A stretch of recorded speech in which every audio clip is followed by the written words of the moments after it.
가만히 넋놓고 있으면 안 된다는 말씀이고요. 이걸 가지고 상가 수익률 정하듯 이렇게 주택 수익률도 정하는 날이 온다는 거예요, 이제. 반면에 이건 모두의 호재가 아니고 미리 들어가서 선점하는 나만의 호재가 될 수 있으니까 이 매매가의 상승을 기대하거나 쫓아가는 그런 수요들과는 이제 결이 다른 거예요. 능력이 안 돼서 집을 사시는 분들이 찾아갈 곳. 여러분 안녕하세요. 오늘도 여러분의 집걱정을 함께 드리는 진매달입니다. 오늘도 좋은 소식은 아닌 것 같습니다. 지금 정부의 의중은 전셋집에 커트라인을 만들겠다는 것으로 보이는데요. 이렇게 전셋집 커트라인 시대가 도입되면요, 지금도 쭉 진행되고 있는 전세 제도의 월세화 더욱더 가속화될 것 같은데요. 이게 지금 너무나도 혼란스러운 내용인데 우리는 지금 이걸 어떻게 생각해야 되고 이 안에서 어떤 포지션을 취해야 되는지, 그리고 또 이 안에는 어떤 숨은 기회가 숨어 있을지 오늘은 요거 한번 알아볼게요. 며칠 전 금융위원장께서 실수요자의 대출도 규제할 필요가 있다고 밝히셨죠. 이건 여러분들께서 너무나도 걱정하고 계시는 전세대출과 집단대출 규제도 강화한다는 뜻을 내비치신 건데요. 이날 민주당 의원께서 가계부채 증가율 관리 목표를 달성하려면 꼭 전세 대출을 조이고 집단 대출도 막아야 하느냐고 질문을 했더니 그렇지 않으면 목표 달성이 현실적으로 어렵다, 이렇게 답변을 하셨어요. 저는 이 부분이 굉장히 중요하다고 보는데요. 지금 가계부채 증가의 대부분이 실수요자 대출이라며 가능한 상환 능력 범위 내에서 관리돼야 한다고 말씀하셨어요. 이자를 감당할 수 있는 범위 내에서, 그러니까 갚을 수 있는 능력만큼만 대출을 해주겠다, 이렇게 볼 수가 있겠죠. 자, 그러니까 이제 실수요자 전세 대출을 상환 능력 범위 내에서 해준다는 얘기인데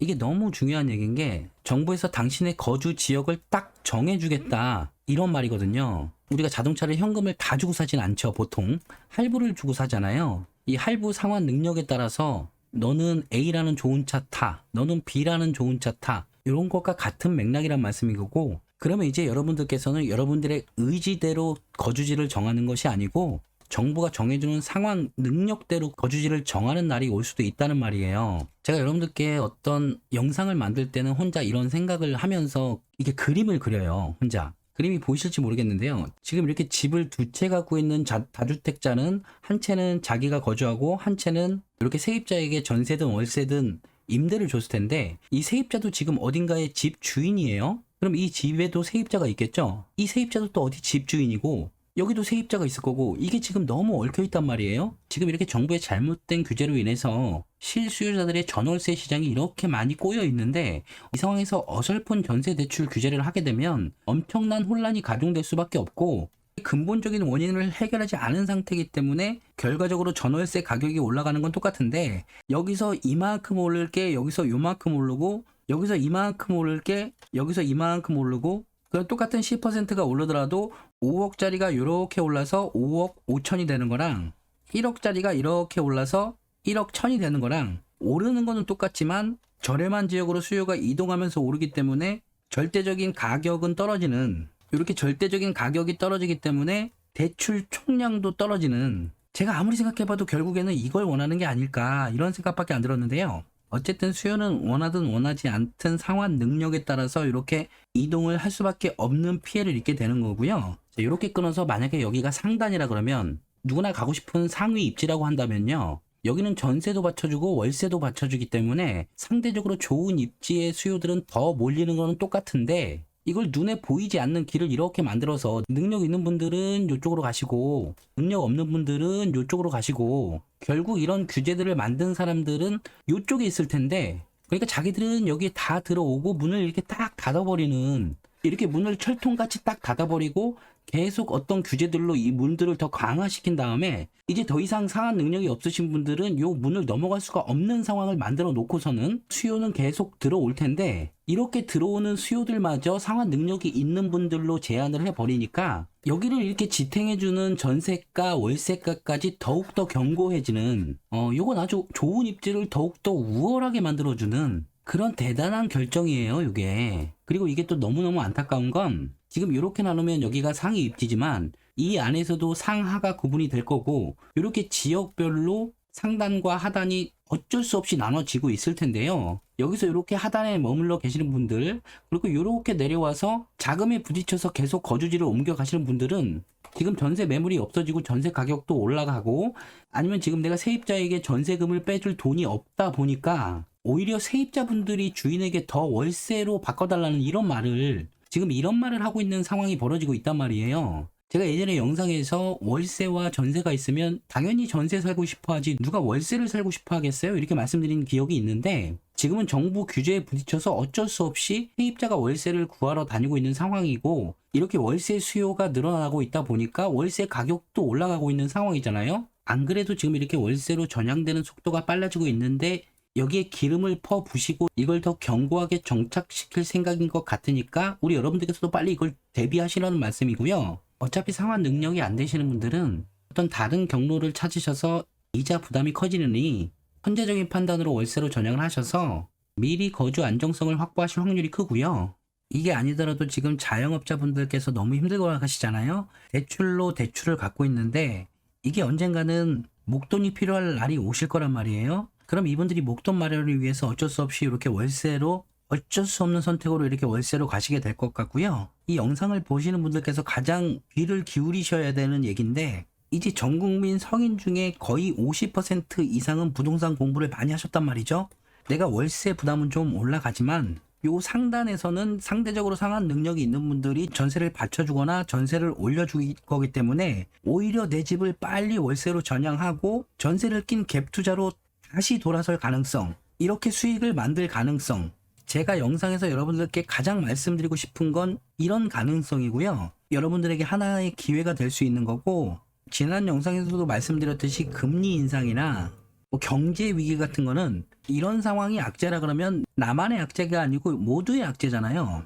반면에 이건 모두의 호재가 아니고 미리 들어가서 선점하는 나만의 호재가 될 수 있으니까, 아직 무주택자시라면 제가 지금까지 말씀드린 내용을 꼭 한번 다시 한번 생각해 보시고요. 그래서 이제는 많은 분들이 월세화를 생각할 건데, 일단 공급이 부족한 거는 기정사실이고 수요만 생각을 하겠죠. 월세 수요가 많아지면 월세 가격이 올라가고, 월세 수요가 줄어들면 월세 가격이 떨어지고, 당연한 거겠죠. 이걸 가지고 상가 수익률 정하듯 이렇게 주택 수익률도 정하는 날이 온다는 거예요. 이제 지금 정부에서 아주 규제를 많이 하니까 많은 분들이 간과하고 계신 게, 우리나라는 자본주의 국가잖아요. 저도 가끔씩 이걸 망각하는 게, 제가 지금 사회주의 국가에서 살고 있다는 착각을 많이 하게 되거든요. 근데 어쩔 수 없이 우리는 자본주의 국가이기 때문에 이 자본의 크기에 따라서 이익이 많은 곳으로 저울이 기울 거란 말이죠. 그러면 집주인 같은 경우에는 월세 수익과 이자 수익을 고민할 거고, 근데 월세 수요가 많아지고 있으니까 그럼 당연히 월세 수익이 올라갈 거니까 이제 집을 상가처럼 월세를 받는 수단으로 생각하는 날이 오게 될 수도 있는 거예요. 그러면 집에 대한 수요가 늘어나겠죠. 세입자 입장에서 보면 월세 부담과 이자 부담을 저울질할 텐데요. 월세 수요자가 많아져서 월세가 올라가니까 당연히 월세 부담이 더 클 텐데, 이자 부담이 더 적은 걸 알면서도 대출이 안 되니까 이 월세 부담을 이겨내기가 힘드니까 매매 수요로 전환이 될 거 아니에요. 그럼 또 집에 대한 수요가 올라가는 거예요. 자, 지금 여기서 이 그림을 보시고 조금 공부를 하신 분들은 보유세가 있으니까 얘가 여기에 올라가니까 이런 그림이 또 안 나올 거라고 생각을 하실 텐데, 보유세 부담은 세입자에게 가중돼서 이 월세 안에 스며드는 거예요. 자본주의 국가니까요. 자본주의. 이런 불법 건축물에 불법 행위가 있으면, 예를 들면 이렇게 옥탑방이 있다고 가정을 하죠. 그럼 이 불법 행위를 시정할 때까지 여기에 이행강제금이라는 게 나오게 돼 있어요. 근데 이행강제금이 예를 들면 연 100만 원이고 이 불법 건축물에서 받는 임대료가 연 200만 원이다. 그럼 얘보다 100만 원이 더 이익이잖아요. 그럼 사람들은 이걸 철거 안 한다고요. 이게 자본주의죠. 자, 어쨌든 우리는 이 두 그림을 계속 생각을 해야 되는데, 그럼에도 불구하고 꼭 어딘가에 살아야 하는 분들이 계시잖아요. 그러니까 지금 정부에서는 상환 능력에 맞춰서 살라고 하지만 상환 능력을 넘어서서 일정 지역에 살아야 되는, 또는 살고 싶은 분들이 계실 거 아니에요. 상환 능력을 넘어서서. 그럼 그런 곳들이 있다 그러면 거기는 임대료가 이렇게 폭등을 할 것 같은데, 그게 학군지죠. 우리 자녀 교육을 위해서라면 이 그럼에도 불구하고가 나오는 거예요. 근데 상환 능력을 넘어서서 여기에 갈 수 있는 분들도 이마저도 능력범이잖아요. 그러니까 결국은 능력이 없어서 집을 사는, 이런 시대를 우리 여러분들께서 이제 준비를 하셔야 되는 거고, 이분들의 속마음을 먼저 읽으셔야 돼요. 이분들은 지금 사고 싶은 입지가 있지만 떨어지면 사야지 하고 기다리시는 분들이 계시잖아요. 근데 이제는 매매가, 전세가, 월세가까지 다 올라가서 앞으로는 이제 거주 비용, 이 거주 비용이 핵심 키워드가 되는 세상이 온다는 거고요. 이런 거주 비용 과지출로 인해서 미래가 불안해지기 때문에, 이렇게 미래가 불안하기 때문에 전환되는 매매 수요는 이 매매가의 상승을 기대하거나 쫓아가는 그런 수요들과는 이제 결이 다른 거예요. 매매가가 올라가기 위해서 사는 거는 상대적으로 더 좋은 입지를 찾아가는 거지만, 불안해서 사는 거는 상대적으로 더 눈을 낮춰서 찾아가는, 요게 핵심이기 때문에 여러분들께서 먼저 눈을 좀 낮추셨으면 좋겠다는 말씀이고요. 이런 말씀 드리긴 좀 그렇지만, 이제부터 가진 자와 덜 가진 자가 극명하게 나눠지는 이런 세상이 지금도 오고 있고 더 빠르게 가속화되고 있는데, 여기서 이분보다는 하나라도 더 가진 자, 이런 위치를 선점하셨으면 좋겠고, 지금부터 많은 분들이 이제 양극화로 더 겁을 줄 텐데요. 양극화가 심화되면 이렇게 더 나눠지는 것도 맞는데, 이렇게 나눠지는 안에서도 양극화는 이 안에서도 벌어지고 있고 서로 계속 벌어지고 있단 말이죠. 우리가 이 위로는 못 올라가더라도 이 안에서라도 상단을 차지해야지, 가만히 넋놓고 있으면 안 된다는 말씀이고요. 더 가진 자와 덜 가진 자를 구별짓는 결정적인 요인은 이 결정력이라고 생각을 하거든요. 보통 부동산이든 주식이든 투자 공부를 하시는 분들이 어떤 자기계발 서적을 보거나 블로그를 찾아보거나 유튜브를 보시잖아요. 그리고 주변에서 먼저 자리 잡으신 분들의 조언을 듣고 뭐 멘토를 만드시는 분들도 계실 텐데요. 이런 분들이 아무리 좋은 얘기, 이게 아무리 좋은 내용이더라도 이걸 통해서 결정을 못하면 이분보다 더 가진 자는 될 수가 없는 거예요. 이 같은 1억을 쥐고 있으시더라도, 이분에게 똑같은 기회가 3번이 주어졌더라도 1억이라도 지켜야지 하는 마음으로, 또는 소액이라도 벌자라는 마음으로 이 기회 중에 어떤 한 기회라도 잡았더라면, 이분께서는요, 결과적으로 과거에 1억으로 산 내 집이나 내 자산이 있게 되지만, 과연 1억으로 뭘 할 수 있겠어 하면서, 아니면 1억으로 1억 정도는 벌어야지, 그런 게 투자지, 이렇게 생각하시면서 투자를 미루거나 결정을 못하고 계신다 그러면, 같은 기회가 이렇게 3번이 왔었더라도 같은 시기에 이분께서는 1억으로 살 수 없는 남의 집에 살고 계신단 말이에요. 자산은 없을 거고,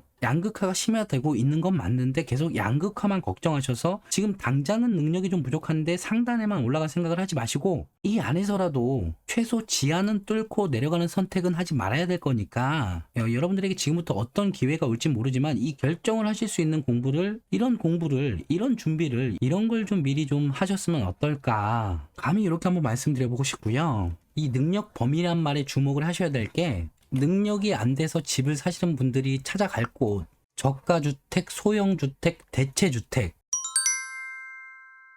이것 때문에 밀려나는 분들, 이런 분들이 매매 수요로 전환을 하셔서 찾아가실 이런 주택들을 미리 좀 생각을 해보시고요. 지난 영상까지 생각해보면 계속되고 있는 키워드는 낡은이죠. 이런 낡은 것들도 한번 생각을 해보시고요. 개인적으로 투자는 장기적으로 하는 거지만 현재 조급하시다면 서울 내에서는 재개발을, 수도권에서는 될 수 있으면 재건축을 이렇게 생각해 보시는 것도 좋을 것 같고요. 투자하는 집은 내가 거주할 곳이 아니고 남이 거주할 곳, 내가 팔고자 할 때 다른 사람이 빨리 사갈 수 있는 곳, 이런 곳 위주로 먼저 보셔야 되고요. 내가 들어가서 거주를 하실 거라도 이런 관점에서 먼저 보기 시작하셔야 돼요. 자, 그리고 여기에 더불어서 한 가지 더 키워드는, 이제 서울이 이렇게 오르기 전에 가장 먼저 시발점이 됐던 재건축과 신축 아파트, 지방시장으로 이 모든 것들이 확산될 가능성이 많이 커졌고 이미 확산되고 있어요. 다시 한번 말씀드리면, 제가 또 어떤 투자를 부추기거나 이런 게 아니고요. 아직까지 기회를 못 잡으셨다 그러면 이건 어떻게 보면 마지막 기회고요.